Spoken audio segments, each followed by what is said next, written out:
Yo, I'm over here at Great American RV and I just heard that the Stratus was added to the 2024 clearance event. Let's go check it out. Check out this full length awning. I love how it runs the entire length of the vehicle. And look at all this extra storage. It is so awesome. All right, let's go inside.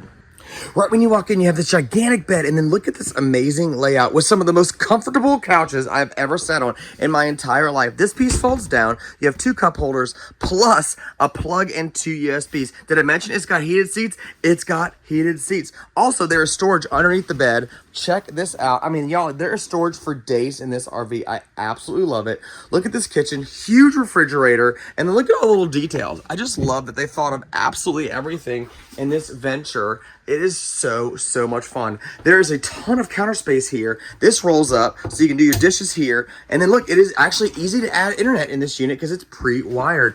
Check out the bathroom. I am absolutely a fan of everything that they did here. So much fun. I still cannot believe that the Stratus is part of the 2024 clearance event. Mine is blown. Y'all head on over there and check it out. You've got to see this one in person.